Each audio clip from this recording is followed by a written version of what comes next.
I remember when I was stuck in anger for a long time, when I made a commitment to my adopted mother that I was going to purchase her a home. I'll never forget the experience of working real hard to get the money for the down payment. Someone had told me of a beautiful home in an exclusive area of Miami. Went to see it, took my mother there, and she said, yes, I want it. It was on the water. We went to the closing. My attorney said, Les, have you had a title search? I said, what's a title search? Well, we just take a couple of days to check it out and make sure there are no liens against the property that you might have to pay if you buy this home. The guy who was there selling me the house, he said, listen, he said, the only reason that I'm selling you this house and selling it at a loss is because I admire the fact that you want to purchase this house for your mother. I have another guy who will give me substantially more money, but I like it, and I've got to get back to Philadelphia. Now, if we cannot consummate this deal now, then the deal is off. I said, there are no liens against the property? He says, no, of course not. I looked at my attorney. I said, I believe him. I'll sign. She said, Mr. Brown, I'm not questioning his honesty. She said, but business is business. I signed that contract, and we had a big celebration. Everybody in the neighborhood was talking about Leslie coming home, one of the twins that Mamie adopted, to buy her a home. Child, isn't that nice? God is going to bless him. A few weeks later, I received a letter, a registered letter, indicating that the house was going up for sheriff's sale.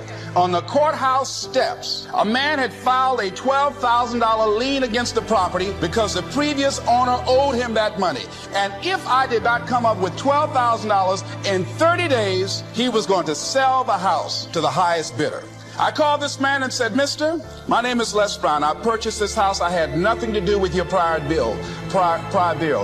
He said, that's not my problem. He said, you should have had a title search. I said, can you give me time? I said, my mother is an older lady. She has a bad heart. And I said, please. I said, if you just give me the time, I don't know how I'm going to do it with the house note and everything else, but I think I can pay you at least $2,000 a month, and within 6 months, somehow I will pay you your money. He said, no, I want it all in 30 days or you get out. I did everything I could, racked my mind thinking about how I could get $12,000 because I took everything I could to get the money just for the down payment and the closing. I finally had to face the reality that I wasn't going to be able to do it. I was up around 2 o'clock in the morning walking back and forth thinking, how was I going to tell my mother this? My children were there in the room sleeping all night long. I agonized over this. I lost over 23 pounds. Pretty soon I went in the room where my mother was sleeping, and I said, Mama, I got down on my knees by the bed. I said, Mama, I got to talk to you. And she said, what's wrong? I said, Mama, I said, we got to get out the house. I said, in my haste to buy the house, I made a mistake.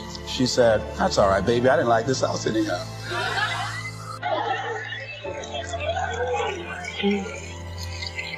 I said, Mama, you told me you loved it. I brought our friends out here to see it. She said, you know I have arthritis in my knees, and I don't like going up the steps, but I knew it made you happy. You loved it so much. I said, Mom, I've lost 23 pounds, agonizing over this. Well, we had to pack up and go back to the old house down the street from Northwestern High School in Liberty City. All those neighbors who came out and saw us leave, those neighbors were there as we were coming back. We went in the house, the roaches were playing cards saying, come on in and take a hand. I was wiped out.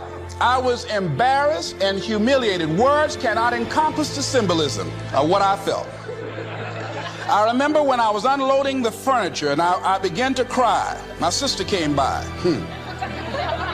You know you didn't have any money to buy no house, Mr. Big Time. Hadn't given me a quarter.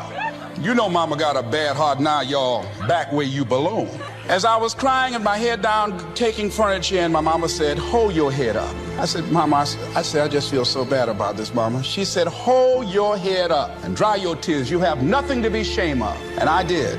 Now we could talk of the wealth of experience, the wealth of friends, the wealth of love, the wealth of family, the wealth of culture, wealth of many kinds. However, in this program, we are more specifically going to talk about wealth in the sense of financial freedom.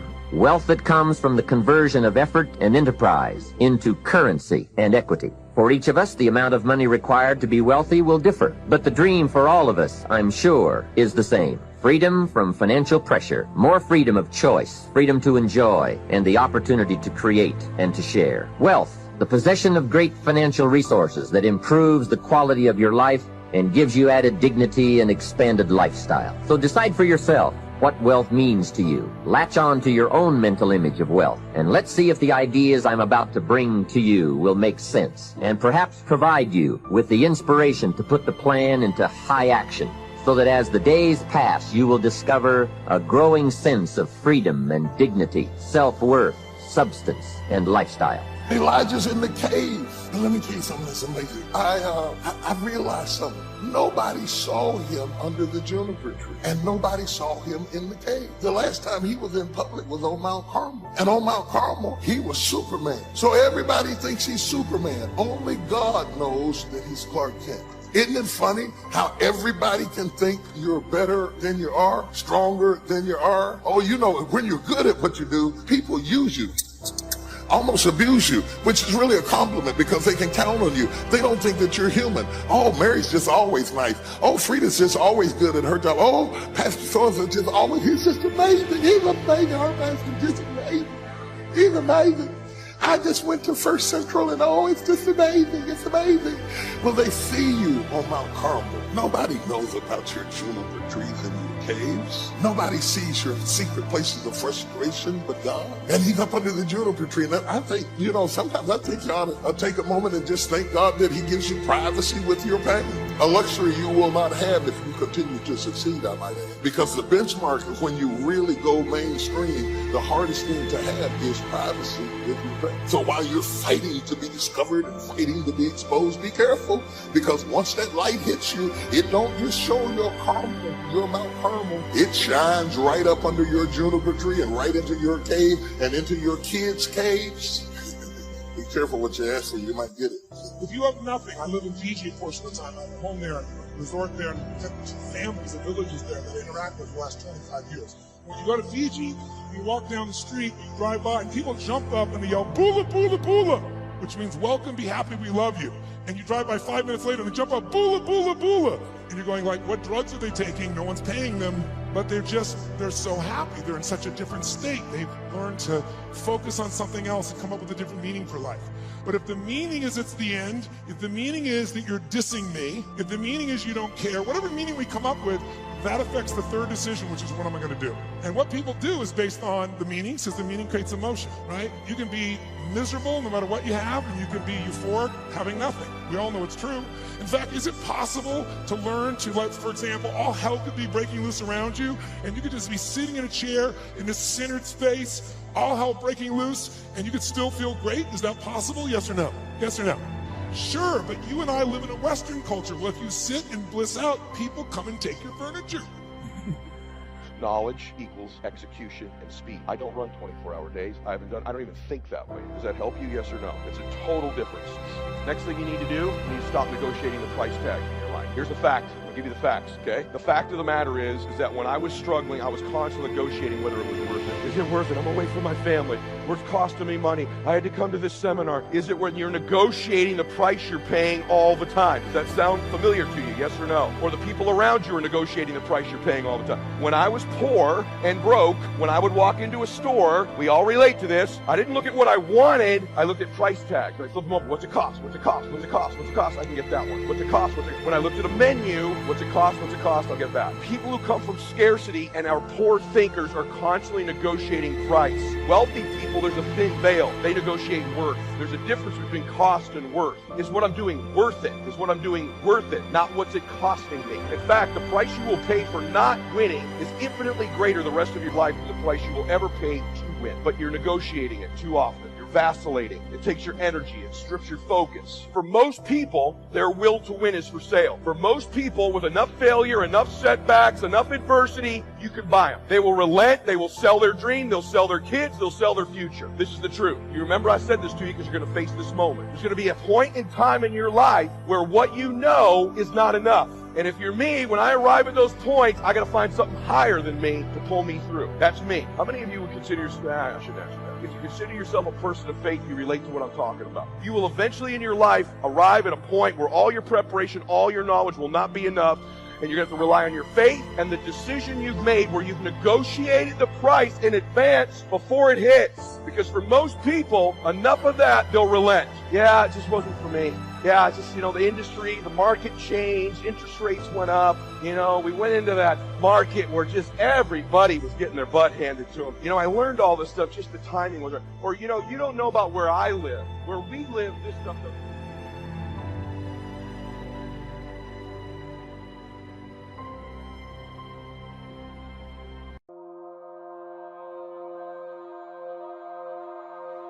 The wonderful news about the human condition is you can get good at anything that you set your mind to. It's just not going to be easy, and it's not going to be fast. But the willingness to put in that work is what's going to separate you from everybody else, and I'm begging you to see yourself right now, today, as average.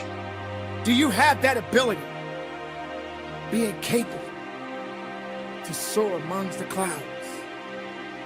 Do you really think that's how success works? The only way that the eagle is going to eat, it has to work for its prey. Now have that mindset. You hold on to it. You embrace every no, and you let each no make you callous to no.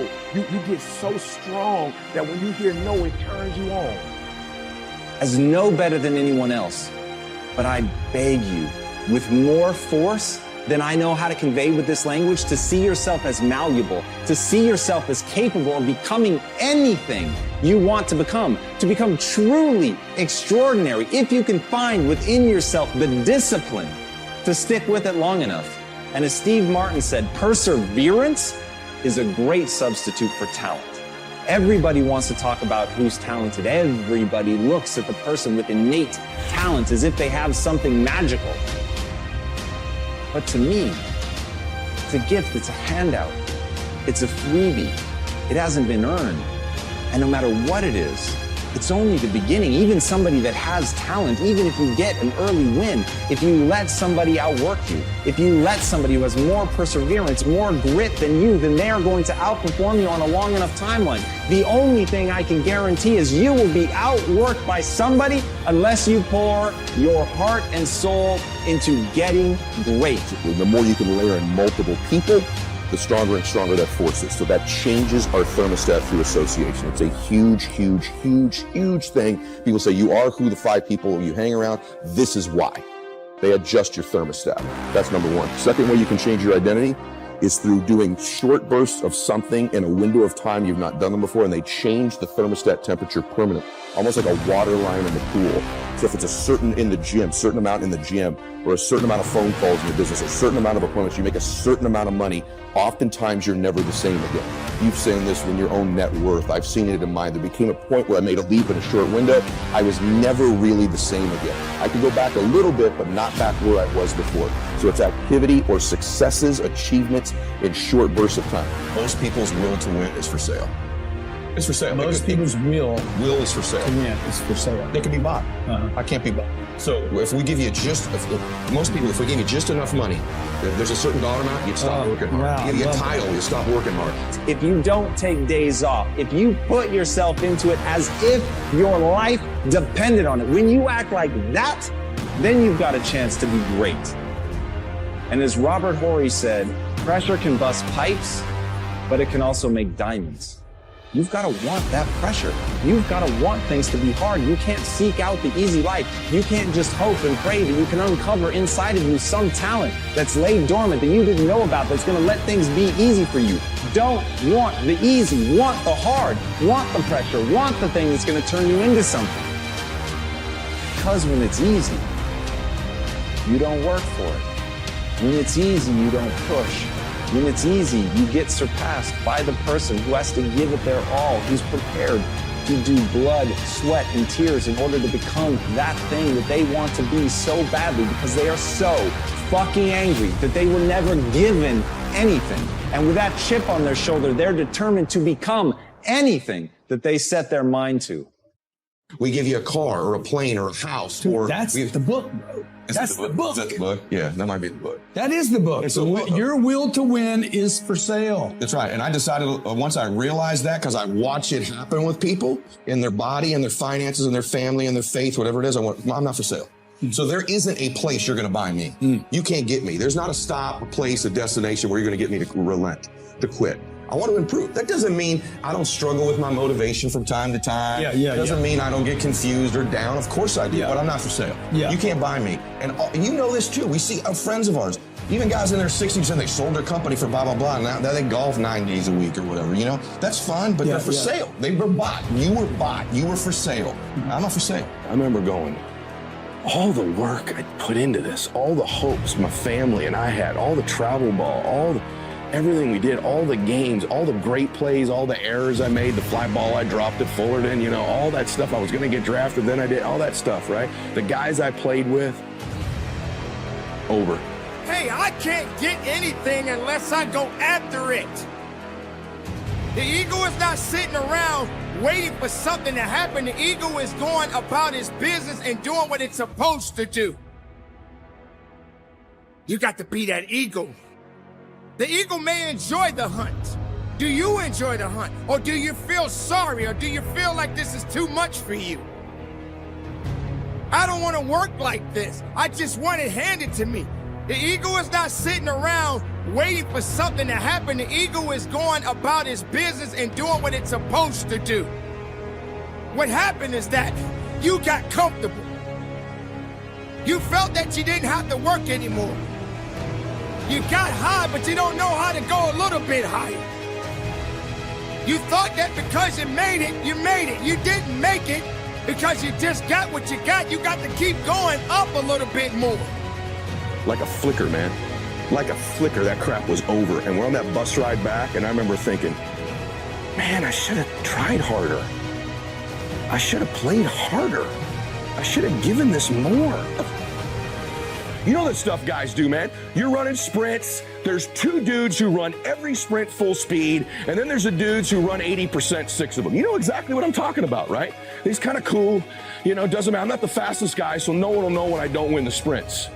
You know those guys. You know exactly what I'm talking about, right? This is a guy who kind of doesn't really catch the ball on his throwing side in the outfield. When he's Warren catches it over, he does everything wrong, throws it back. That's the thing that costs a guy getting thrown out at third and you lose by a run.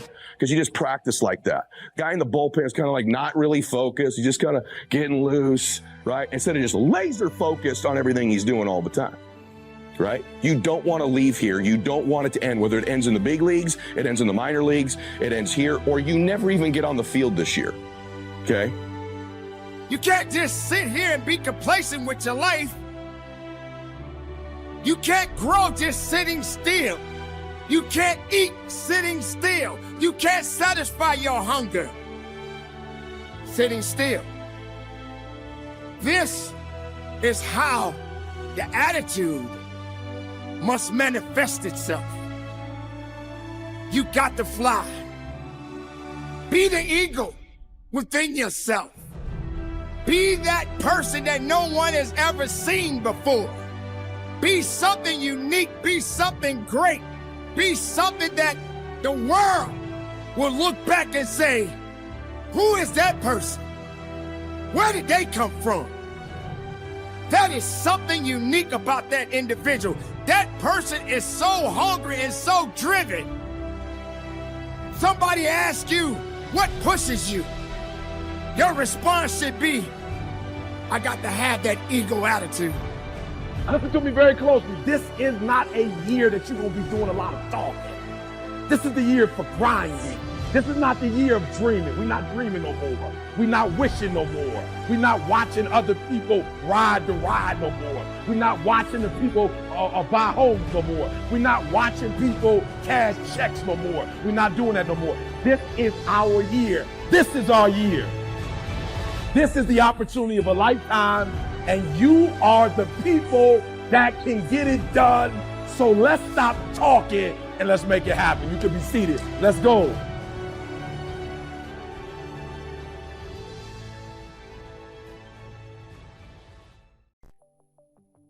Here's how to really cash in on this year. Number 1, get serious. Life is serious. We call it life or death. Somebody asked me one time if I had a good description of life. I said, yes, I think I've got a good one. Life is the struggle to keep death at a respectable distance. Right? Death seems to want to move in prematurely. If you want to live a good, long, flourishing life, you got to push back. You can't just give in. You got to push back. And we're dealing with some serious matters here. So we can't just, tell the latest 10 jokes and just go home. We're not here to entertain. We're here to instruct. We're here to grow. We're here to learn. We're here to get the best we possibly can. Serious. Life is serious. The future's serious. One ancient novelist said, these are the best of times and these are the worst of times. And for some of those who came across this platform at the extravaganza, $1 million a year incomes, for them, it's the best of times.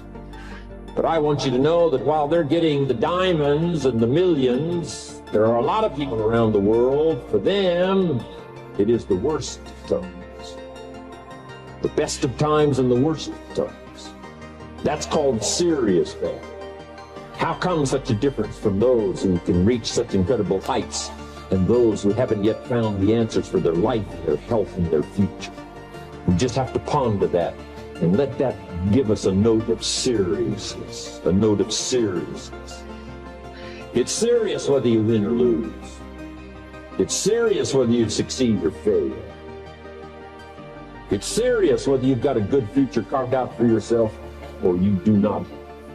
These are serious matters. Matters of the heart are serious. Matters of income are serious. Matters of supporting your family, serious. Are you serious? Why? We got a serious matter here to discuss. We haven't come with the latest 10 stories. We've come with a serious matter. And I want you to take on that serious tone.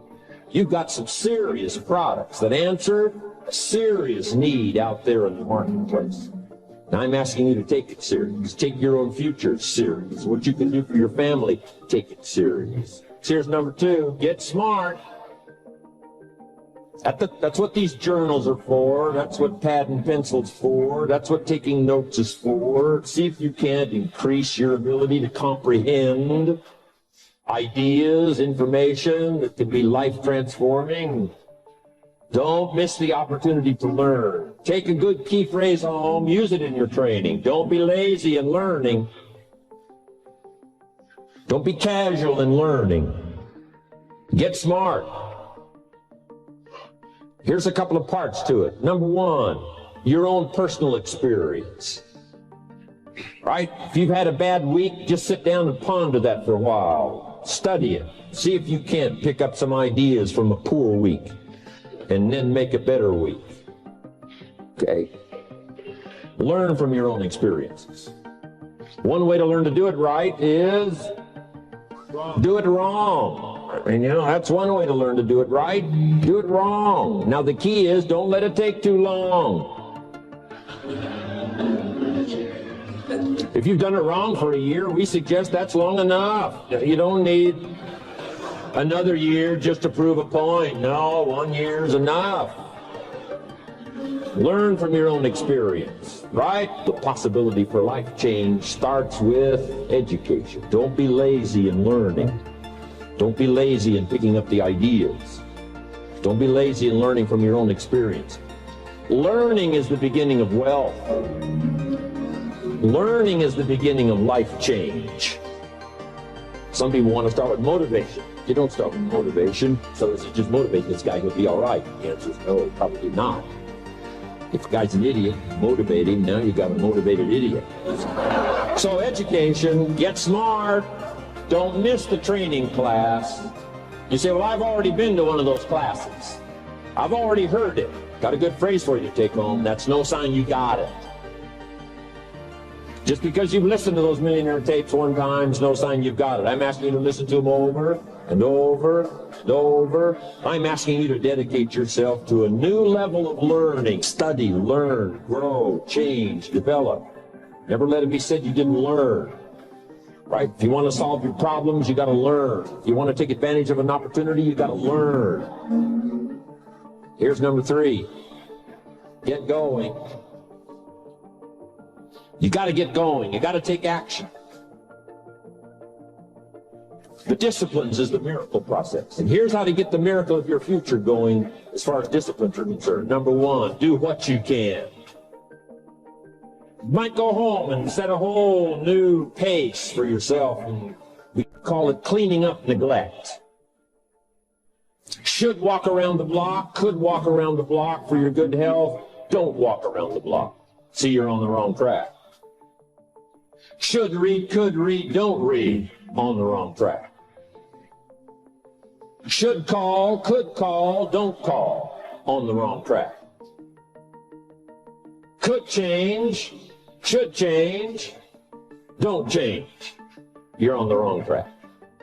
Letters you haven't written, conversations you haven't had with your family, somebody you should sit down with when you get back home, get that job done. Don't let neglect destroy your days, destroy your life, and destroy your future.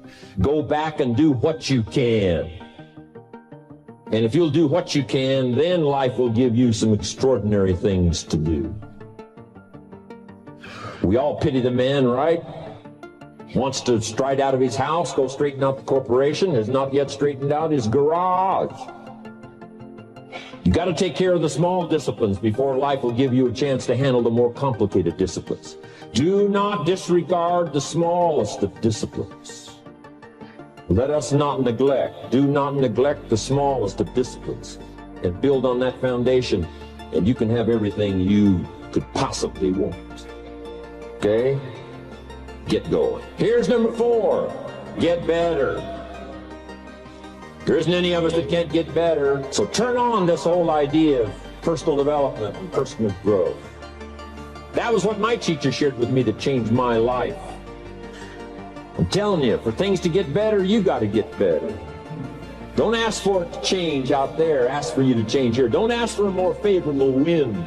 We call that naive. Don't ask for better seed, better soil. This is the only planet you got. Just ask that you can get wiser and stronger and better, and be able to take care of your own responsibilities. Get better. Just make a list of that trio of words. Wiser, stronger, better. Go home smarter than you came. Go home with more ideas than you came. Next. Get stronger. You can develop the muscle. You can develop the courage muscle. You can develop the inspiration muscle. You can develop the dedication muscle. You can get stronger. There isn't anybody here that can't get stronger.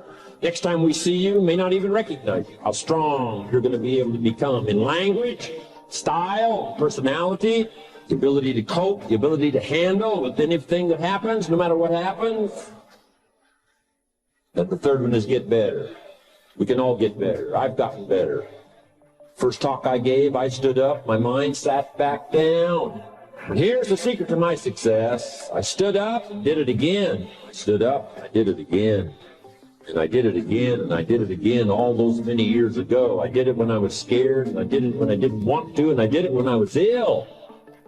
And I did it when it didn't work well, and I did it when they didn't appreciate it, and I didn't a lot of times when I didn't know much what I was doing. I just did it anyway. And now, all these years later, I'm asked to walk on this stage with the greatest introduction I've ever had, the greatest response and welcome I've ever had, the greatest opportunity I've ever had to touch this many lives with a mixture of words and heart and soul. I got better. I got better day by day and week by week and month by month, and I'm asking you to do the same thing until you can develop a long arm and a long reach, until you can develop influence that won't quit. Touch people next year you couldn't touch this year. Touch people now you couldn't touch before. Conduct a meeting now you couldn't conduct before. Heart and soul now mixed in there that wasn't there, missing before. I'm asking all of you to get better in spite of the winters, in spite of the downturn. The money downturn, the social downturn, the personal downturn, whatever it is. Just get stronger. Get better.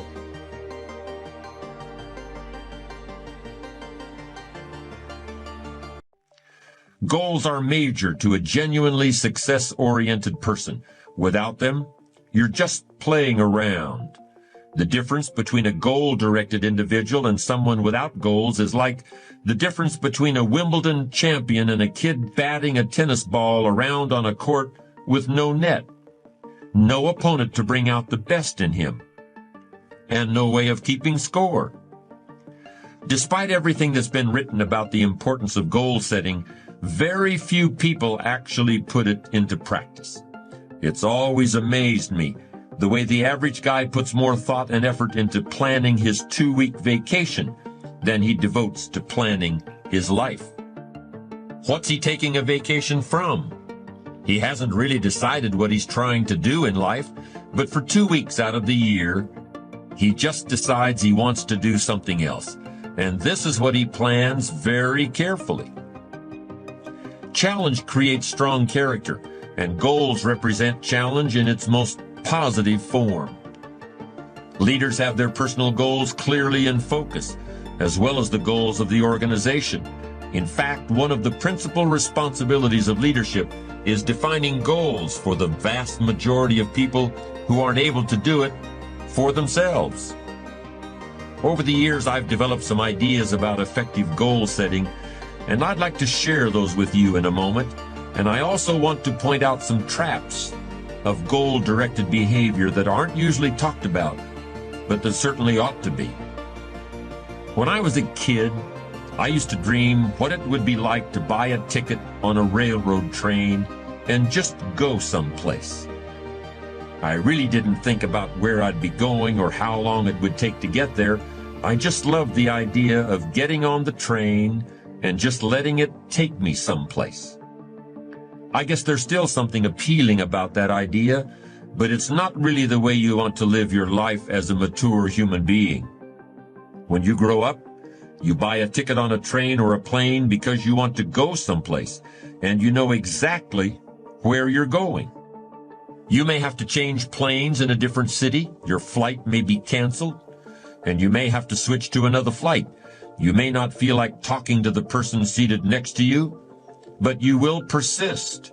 You know where you're headed, and you're quite determined to get there. That's goal-directed behavior in its simplest form. There are short-term goals and long-term goals. Sometimes you're flying across the country, other times you're just walking down to the corner grocery store. Long-term goals are the equivalent of a major journey. When you reach the point where you've achieved your long-term goals, your life will be fundamentally changed, and the process of getting to that point will transform you into a stronger, wiser, higher-performing person than you are now. How can you identify your long-term goals?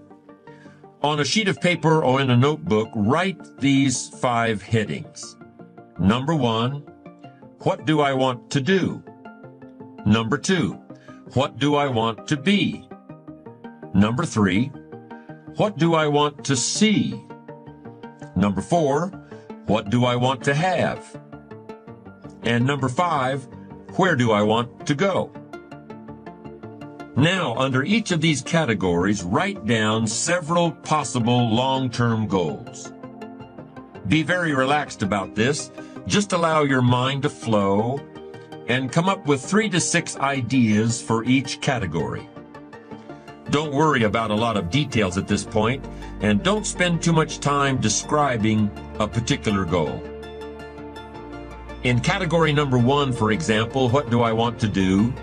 Suppose you want to write a book about the history of your family, going back to the arrival of your great-grandparents in the United States. Just quickly jot down family history. Then as you look down the list of categories, it occurs to you that you've always wanted to see the pyramids in Egypt, so you write pyramids. Keep writing down ideas as long as the list of categories continues to inspire you. You'll probably be surprised at some of the things that turn up.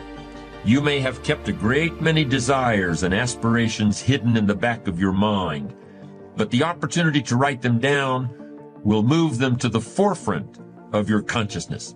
That's one of the benefits of this technique. When you're satisfied with your list of long-term goals, read through the list once again. Then, beside each item, write the number of years that you believe it will take you to achieve that particular goal. It's best to round off the numbers into 1 year, 3 year, 5 year, 10-year categories.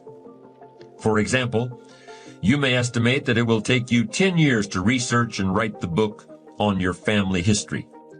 But you'll need only 5 years to get yourself into a position where you can take a trip to the pyramids. Create a time frame like this for every one of your long-term goals. Immediate goals, those that will take less than a year to achieve, are important too, of course, and we'll deal with those separately in a moment. When you're finished entering your time frames, there should be a fairly balanced distribution of all your goals. If there are many 1- and 3-year objectives, but only a few in the 10-year category, maybe you need to think more about what you really want your life to add up to. What kind of life you really want to build over the long run. But if there's a preponderance of 10-year goals, and relatively few of the shorter-term variety, this may be an indication that you're putting things off, that you're focused too much on where you'll be at the end of the day and not enough on what you can accomplish right now. Keep working on your list, adding and subtracting goals with various time frames until you've created a more or less even distribution. Now comes the really challenging and interesting part. So far, you've just been adding things to the list, but now it's time to start making some selections. Now you're going to start asking yourself what's really important compared to what might just be sort of fun. Choose 4 goals from each of the 4 time frames, 1 year, 3 year, 5 year, and 10 year. Now you have 16 separate goals. So far, you've only referred to them in shorthand fashion. But now you're going to start seeing them very, very clearly in your mind's eye. You're going to see each goal just as if it were being realized this very minute. And you're going to write down a detailed description of exactly what you see. Do you intend to open a handmade furniture store in 3 years? What will the store look like from the street out front? Will there be gold leaf lettering on the windows? Or will there be a sign hanging over the door instead? How many square feet will the store contain? Will there be a showroom area for the furniture in front and a workspace in back? Or will the furniture be built at a different location? Do you intend to have any employees, or will you run the business entirely by yourself? Think of all the questions that need to be answered in order to see your goal with absolute clarity. And then write the information down in a notebook or on a piece of paper. That will become one of your most important personal possessions. But that's not all. Any goal is a powerful motivator only if there's a powerful reason behind it. Why do you want to achieve your goals? Why do you want to own a handmade furniture store, or a private airplane, or a newspaper in a small town in Vermont? Why do you want to compete in a triathlon, or visit the Australian outback, or be the first woman in your family to earn a PhD? Write down your reasons for wanting each goal in the same degree of detail that you use to write your descriptions. If you can't find a clear and convincing reason for each of your 16 goals, do some serious reevaluating. You may have more whims or pipe dreams than real goals, and now is the time to make that discovery. Keep working on your list until you have 16 clearly envisioned, strongly motivating, long-term goals. Review what you've written at times, and keep track of your progress toward these objectives. Above all, persevere. Goal setting is a very important first step, but goal achievement is a continuous, lifelong process. That's what makes it so challenging. That's also why it's so extremely rewarding to finally attain your long-term goals. With regard to immediate goals, those that require anywhere from a day to a year to achieve, I recommend creating lots of objectives that can be accomplished in a month or less. Write them down. Read what you've written at frequent intervals. Keep track of your progress. And do something often that brings you closer to realizing these very short-term objectives. That way, you'll always have something to celebrate.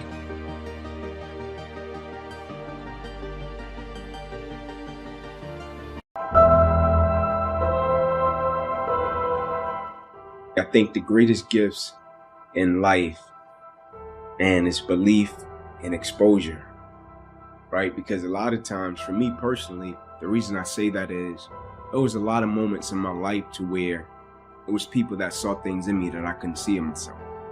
And they believed in me in a way that I couldn't believe in myself yet. And I rented their level of belief until I got strong enough to possess my own, right? It's like when you're young and they see you, and it's like even when you start out doing what you're doing, you could be talented, right? And somebody older than you or more experienced than you can see you and know like, oh man, if he did this, or if he does this, man, he could be great, right? And they can come to you and say, hey kid, man, you got something. Like you could be great, right? Like my teachers and my coaches, when they came to me and they was like, son, I'm telling you, you could go to college, man. Like you really, I know you're talking about it, but your circumstances are saying different. I think you can do it, right? And when they said it, I'm like, oh, I can do it. Like I can make it happen because they're believing in me making it happen. I think I can do it. So I think belief, and the reason I say exposure is because like I think when you show people things, that's powerful. I think exposure sparks inspiration, right? Exposure sparks motivation. Like when I was coming up in that 2-bedroom house with all those people, and I went to the other side of town with my coach, and he was like, no, you don't have to live like that. You can live a normal life, right? It changed my whole mindset. And my mindset can never go back to the way that it once was because I have been exposed to something different, to something new. So I think belief and exposure are two of the most powerful things that can happen to a person. The reason that I think belief is important is because like when you're young or when you do something and you're a novice, right? And you start out doing it and you might think you can do something with it or you might not. You might do it and it's being driven by your passion. And then somebody comes along that's a little bit older or even more experienced and they can see it in a way that you can't see it, right? And so I think it's important with belief because if a person believes in you in a way that you don't believe in yourself, you can rent that person's belief until you get strong enough to possess your own, right? And you use that person's belief to fuel you every single day, right? Because you can have a level of belief with what you're doing, but you can go back to a certain set of circumstances that tell you, nah, it's not gonna happen. And so you rent that person's belief until you get strong enough to possess your own. Are you letting people talk you out of what God put in your heart? You can't get well. You saw the report. You'll never get out of debt. You've reached your limits. You can't start that business. You won't accomplish your dreams. You have too much opposition. Do like him. Let that go in one ear and out the other. Ignore what they're saying. They don't determine your destiny. God does. But if Barnabas would have been passive and indifferent, thought, hey, I'm blind, it's just a bad break, he wouldn't have received his sight. He had this passion, this fire on the inside that said, this is your day. This is your time. He rose up and took that step of faith. If you're going to see what you're believing for, you have to be willing to do what other people won't do. Other people may not believe when it looks impossible. Other people may settle where they are. They may get discouraged, tell you, don't bother praying, don't bother believing, no use getting your hopes up, you're wasting your time. You have to do like Barnabas and say, God, this looks impossible, but I know you can do the impossible. The odds are against me, but God, I know you are for me. Well, I put in 3 applications. All 3 companies turned me down. I don't think I'll ever find a job. I say this respectfully, you don't want it bad enough. Well, I dated 2 girls. Both of them told me I wasn't their type. I don't think I'll ever get married. You don't want it bad enough. There are several million other girls out there. Well, I want to get well, but the medical report says I'm not going to make it. When the odds are against you, you have to want it on a new level. How bad do you want to get out of debt? Bad enough to not buy things you can't afford? Bad enough to not try to keep up with your friends? Bad enough to honor God by tithing your income? How bad do you want that promotion? Bad enough to get to work early? Bad enough to do more than what's required? bad enough to take that online course to sharpen your skills? I don't want to take another course. I don't want more work. I just want the promotion. You don't want it bad enough. You have to stand out in the crowd. You're wasting a bunch of percentage here. We have 80 more percent that we're not tapping into, because in this other 80% is suffering, pain, failure, self-doubt, darkness, and then a whole bunch of light. But to get to this light, you got to go through all of this shit. So a lot of us know that. We know, yeah, I can get over here, but over here, man, this is much better, because I got to go through this journey that is not fun. This from 20 to 100%, this shit in between is not fun. So we decided to live over here. So everybody goes, how do you do that? You know exactly how to do that. You know exactly. It's not a magic trick. There's nothing I talk about in that book that's a magic trick. It's all back down to a very primitive mindset of we just have to do. It's like breathing. Breathing becomes normal. Like we don't know that we're doing it. That's how you have to live your life. When that alarm clock goes off at 4 or 5 in the morning, your mind says no. You just say, this is what we do. It's what we do now. Because to get to where you want to go, the amount of pain involved, I'm not saying physical, I'm not saying you got to break yourself off. The amount of mental pain of how many times you're going to have to do something that you don't want to do to get to where you want to go. There's going to be more times you do something that you don't want to do than you are going to want to do it. And that's your new norm. What is in us, we have no idea until we start trying hard. And I mean really trying hard, when you're obsessed with, hey, this is my new norm. My new norm is that, wow, this isn't always fun. We give names like English Channel, like Atlantic, to what is actually the same body of water. Pacific, same. Indian Ocean, same. South China Sea, same. All these different names when everything is one ocean, one sea. And so it is with the human race.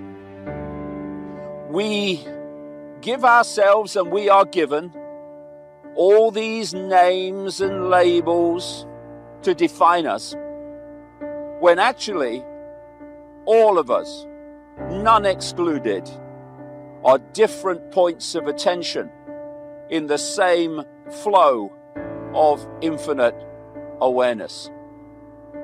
Here we are looking at ourselves as divided into labels and names, when actually we're all expressions of the same consciousness, exploring forever. The names, the labels, are just brief experiences, as human is a brief experience for the consciousness that is having those experiences. What a different world it would be if we realized that we are all different expressions of each other.